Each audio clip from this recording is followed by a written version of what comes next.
In this early autumn adventure, I head up to the Galloway Forest Park to ride some of the UK's finest gravel roads. I intended to camp out for a night or two and then pay a visit to the old haunted Bothy.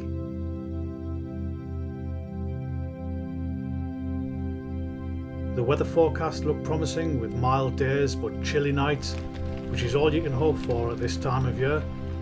So my route would begin along the old Port Patrick railway line on a section that once linked New Galloway with Gatehouse of Fleet and would pass by what was once the UK's most remote train station. Loch Grannoch station was opened in 1871 and was mainly used as a water filling point for steam locomotives. It was opened to passengers in 1955 and was eventually closed by 1963 and then fully dismantled by 1965. It's obvious looking at the scenery that this route would have also been one of the finest train journeys in Scotland, but I head on in the hope of riding over the Big Water of Fleet viaduct.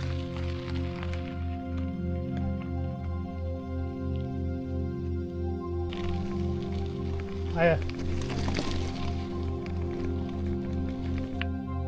Well, this is strange. I've completely missed the viaduct. I know where I am. This is the track up to Loch Grannoch. There's a house just there and the viaduct is down that way. I'm pretty sure that route took me over it.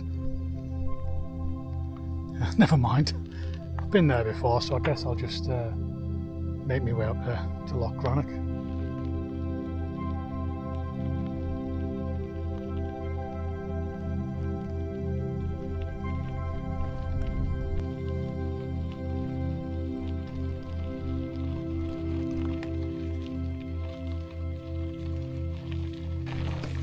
So this is the track up to Loch Grannoch and it is steep. I've hiked up here a few times before and I know exactly what's in store for me, but there's no shame in pushing, which is what I'm going to do. I think I'll be rewarded with a nice downhill in about 1 kilometre.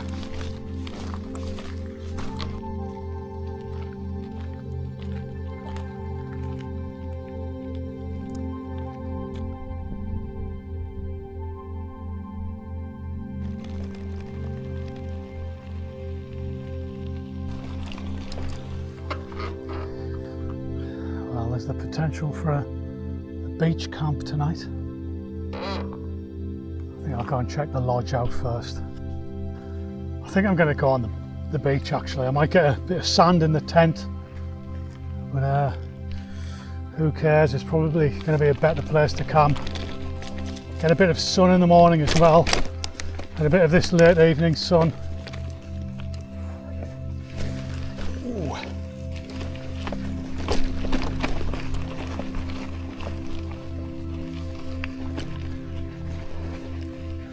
I'd be better off just pushing down here, I think. I don't want to have an accident all the way out here. No phone signal, no help for miles.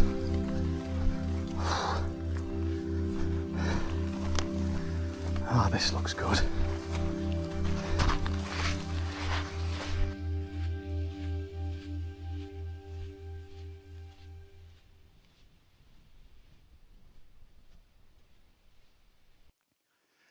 So it looks like the sun's going to set shortly. I found a little spot here where I'll be able to pitch my one-person tent. I mean, it's not huge, but I guess it's better than pitching on the sand. So I'll crack on, get the tent up, and then I'll think about getting some dinner on.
pretty good pitch that. I'm going to have a great view this evening and in the morning.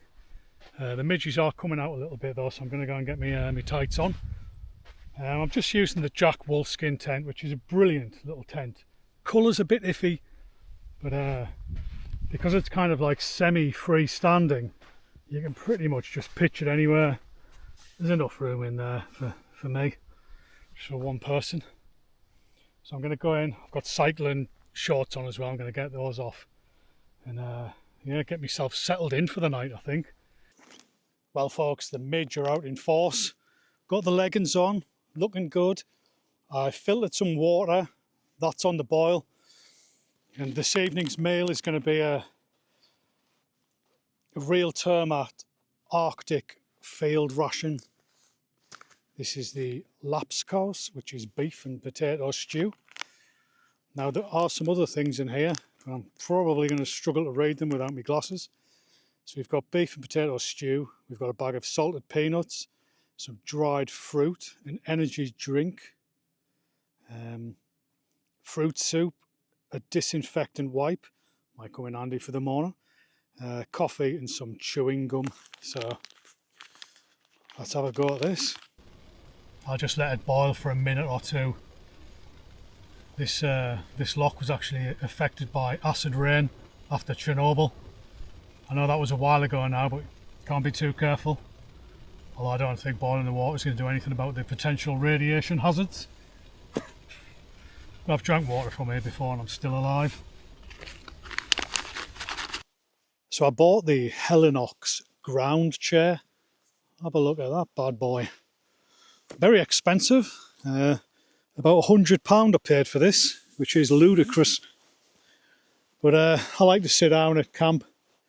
If you bring a chair with you, you're winning at life, aren't you? Whoa.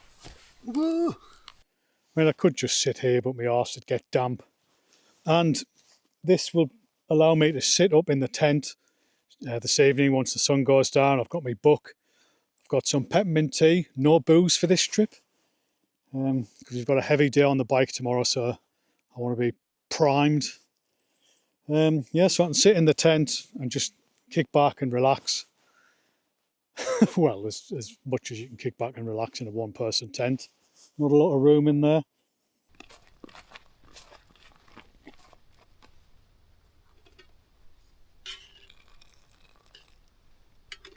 Sometimes I like to just add more water that you actually need.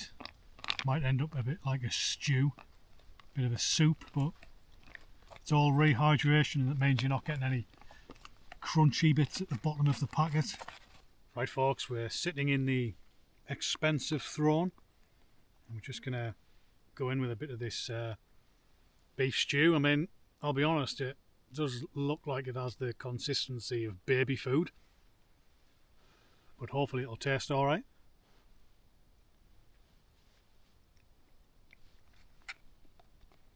Oh, pretty nice that. It's like the reindeer stew. You've just got that kind of mashed potato vibe going on. I mean, I've put some extra jerky in there, so it's nice and meaty, just how I like it.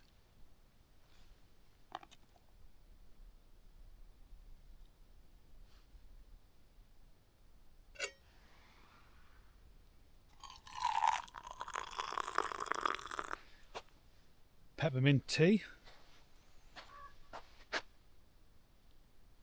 Yeah man, look at that. Beautiful. The only thing that's disturbing the peace is that crow. Don't know if the mic's picking it up, but he hasn't shut up for the last 10 minutes. I think he's calling to his mates. He's like, hey lads, there's one of them half-witted YouTubers camping out. We'll be able to pick the meat off his bones in a couple of hours. It always reminds me of Sweden, this part of Scotland. I mean, yeah, you haven't got the massive expanse of wilderness that you get up there, but it kind of just looks like it, you know, beautiful bodies of water. You've got like mountains in the distance there, plenty of forest cover, big old rocky outcrop up there. Yeah, it's like Sweden in miniature.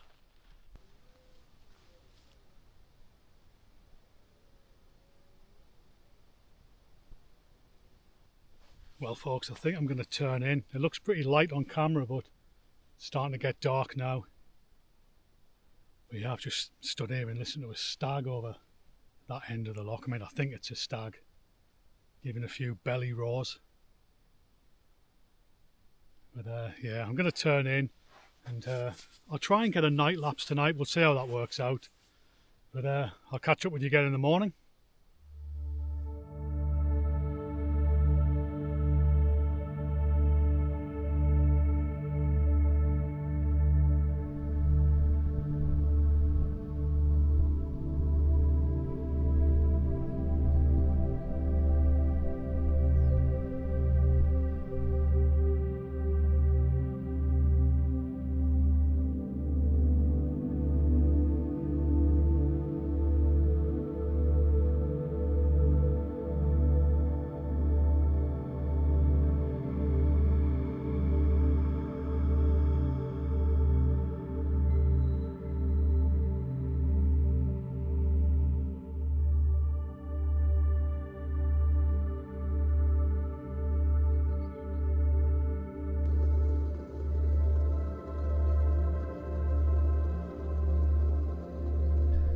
Well, I've got the first coffee on.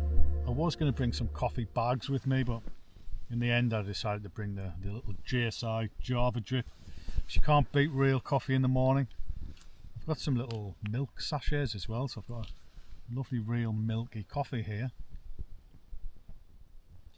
But I'll be honest, I didn't have a good night's sleep. I went in a bit too early. I turned in at 9, fell asleep, and then at 11 I was awoken by the loudest red deer bellow, like somewhere over there. Not too near the tent, but near enough to wake me up, and a few swear words were uttered. And then I didn't get back to sleep until about 4:30. I was just awake all night. You see, it's not quite the deer rut yet. It's mid-September, and that doesn't really start till November, beginning of November. But I think there's a group of males in this area that are like sparring with each other, you know, pre-rut, warming each other up. There was one over in that direction, probably up on that hill behind me. One in those woods, I'm guessing, and then one here in the grassland behind me. And this one, I think, was the big daddy. The noise he was making was unbelievable. So they just went at it all night long. It was relentless. Every 20 minutes, just all three of them bellowing at each other. So I just couldn't get to sleep. I've made some effort to get packed up, but it's still pretty overcast, and to be honest, I'm starving. I think that was half the problem last night, why I couldn't sleep properly, like my stomach's just rumbling. So I'm going to have my beans and sausages now. So I've got a small tin of dehydrated baked beans. And I've got the classic, the old Mattison's smoked pork sausage. So I'm going to whack those two into the old Wildo folder cup. I've got like the larger one, which is useful to use as a decent little bowl.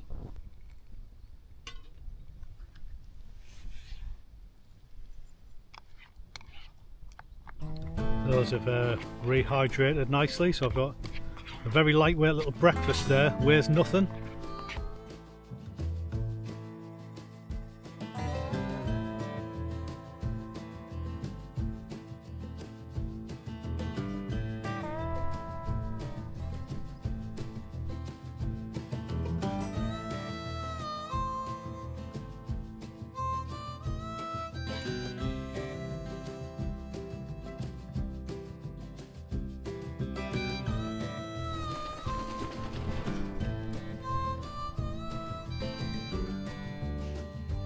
Well, Loch Grannoch, my old friend, I shall see you again, hopefully. As long as you promise to keep the noise down, so I can get some sleep.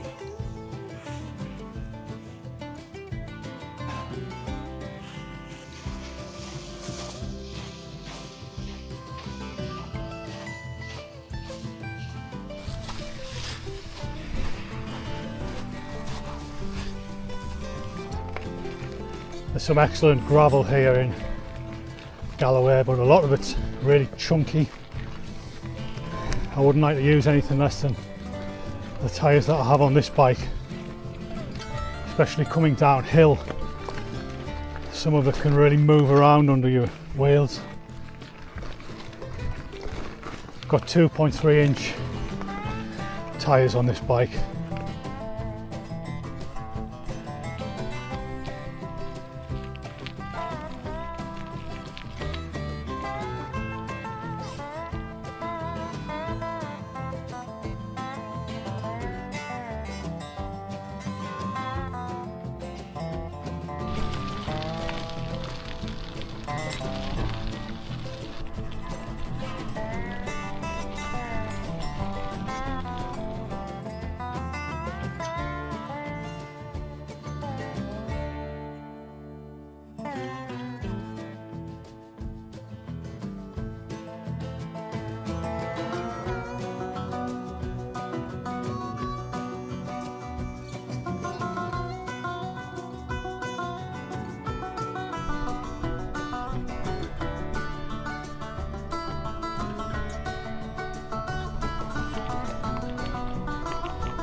Well folks, I think my original plan is going to change.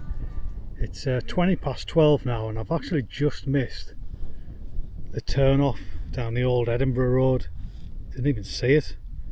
So I should have come off here. Now my original route, if you have a look at this, was going to take me all the way down here, all the way down to Newton Stewart, up here, all the way up to Glentrail village and then back down here. And you know, who am I trying to kid? It's 30 miles and there's a hell of a lot of elevation, about 975 metres I think, which is about the height of a decent sized fell in the Lake District. There's no way I'm going to be cycling up one of those over 30 miles and then getting a camp at a reasonable time. So I'm just going to carry on here up the Southern Upland Way, Route 7, and it's going to take me past White Laggan, Bothy. I haven't been there since we were haunted by the ghost, so I'll call in there I think, and then I might just camp where I planned down Loch D. We'll see how we get on. But it's 20 past 12 and I'm already hungry, I'm starving, so I'm going to give it another half an hour, then I'm going to stop and get some food, but I'll have to find some water somewhere. It's just proper lazy man's bike packing, isn't it?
Well folks, I'm back in White Laggan.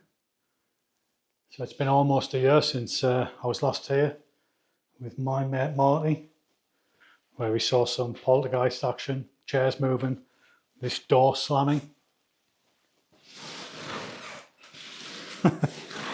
People think we used string to somehow shut that door while we were sitting there. Anyway, I'll not be sleeping in here on my own tonight. Not because I'm afraid of the ghost, but I think that people are probably going to come here. I'm just checking the Bothy book here, and there was 3 separate groups in here last night. But what I think I'll do is I've got a cup of soup, so I'll filter some water and I'll have something to eat, and I think I'll move on. Yeah, looks like folk have left stuff. Stinking old sleeping bag by the looks of it.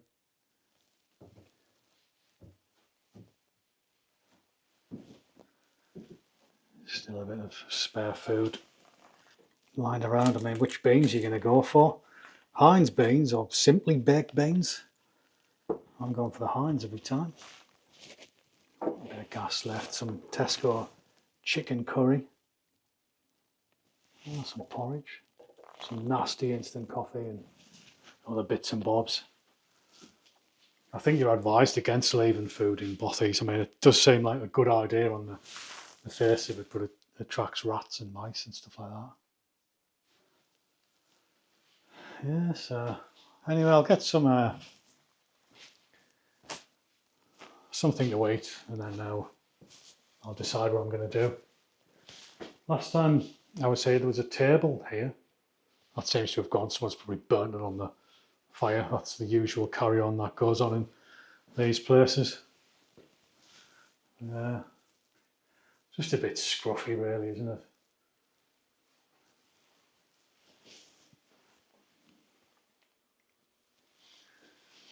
Someone's buried Ruby under there. Right, let's get some water. It's always worth giving water from that burn a slightly extended boil, even though I've filtered it. Because a lot of people use that woodland up there to go to the toilet and that here. It's not the most hygienic place to get water from.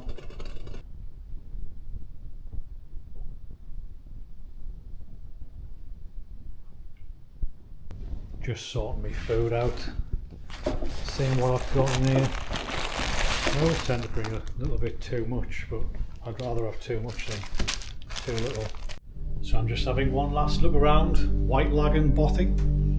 I'm not sure when I'll get the opportunity to visit this place again, but it's been good to call by. I got the drone up earlier on, and I wanted to see some of the animal pen structures they've got out the back. There's loads of walls, there's a labyrinth of walls that I'm guessing would have been used to keep animals herded in when this was a croft or a small holding back in the day. But you can't help thinking that it must have been, you know, in relative terms, quite a nice life out here. Growing your own veg, living off the land with your own animals.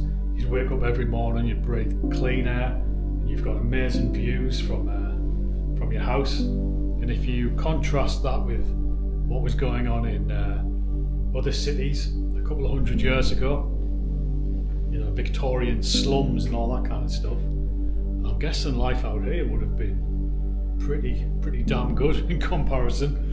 Although we often look at it and think, oh, it must have been a hard life. I think you were probably far less likely to die from some kind of horrible disease out here. If you're lucky, you probably lived to a good old age, working the land, breathing in the fresh air. But yeah, White Laggan, Bothy, it's good to be back. Excuse me. I remember what happened the last time I fought in this place. Walk the bloody dead.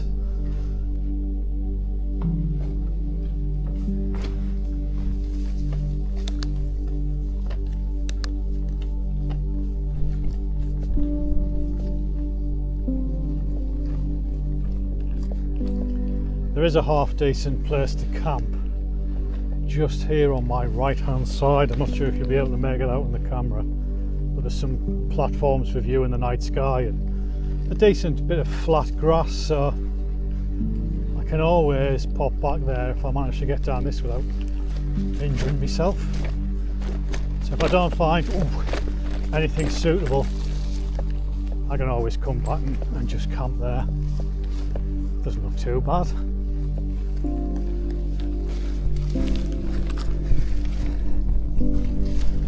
Muddy as anything here. All those heavy rains that we've had. Much rather be coming through this on the bike than on foot, mind.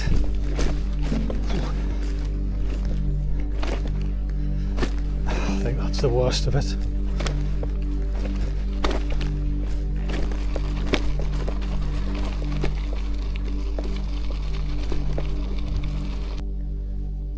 So this isn't bad. Not a bad pitch, that, is it?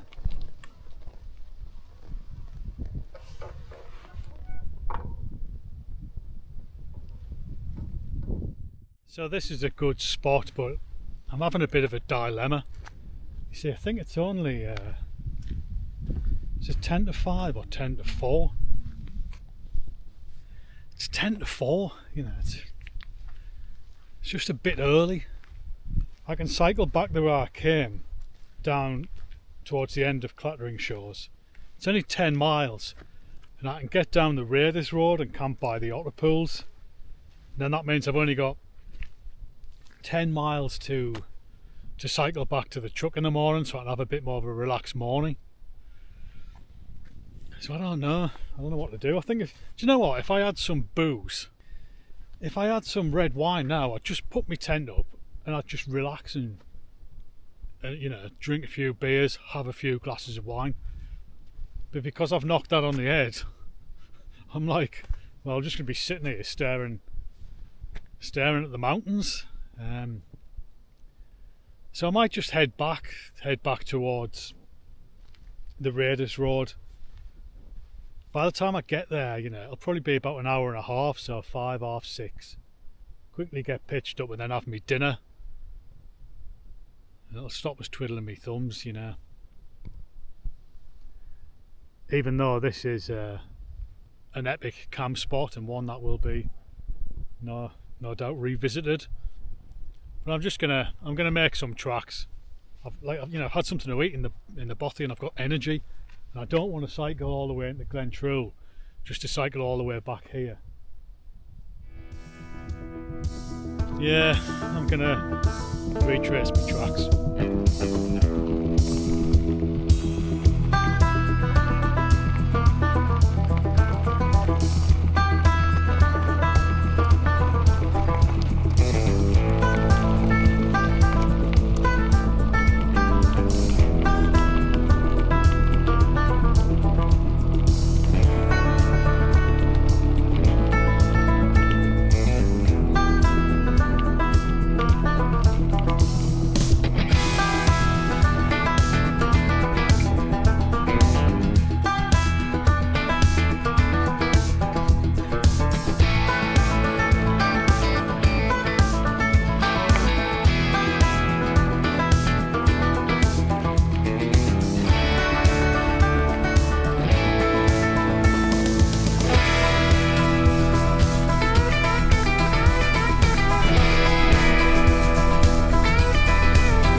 Well, I've got a bit of a dilemma.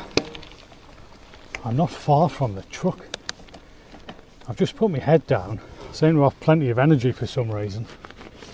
I don't know if it's because I've had a good rest at White Laggan and ate some food.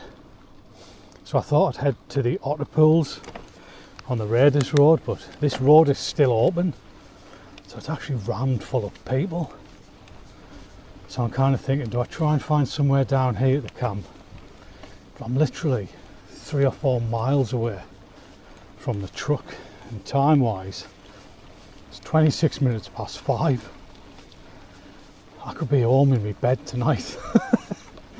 And that thought is just kind of slowly seeping into my mind. You know, do I find somewhere to camp, get the wet tent out, unload all the gear, and probably have another restless night?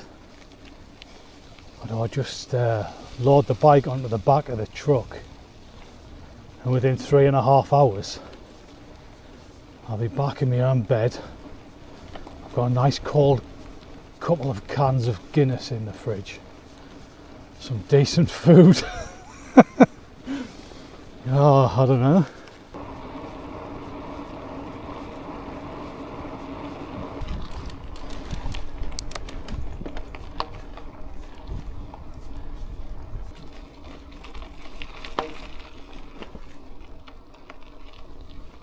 So yeah, I don't know, once it started like to creep into my mind, when I was so near the truck, I thought, you know what, it's not worth spending another night out just for the sake of it. I've got to do the driving anyway. I've got to put the hours in tomorrow morning, so I might as well do it now in the evening when there's going to be less traffic. So yeah, well anyway, I really enjoyed that trip actually. It's good fun. I can't believe it, I put 20 miles in there at the end. So I think all in all I would have been able to complete the 35-mile route, because I've pretty much done that anyway in the day. So I kind of, you know, at least I've got that out of it. Yeah, it is what it is. Anyway, I'm going to get cracking. So as ever, thanks for watching the video, and I'll catch up with you again in the next one.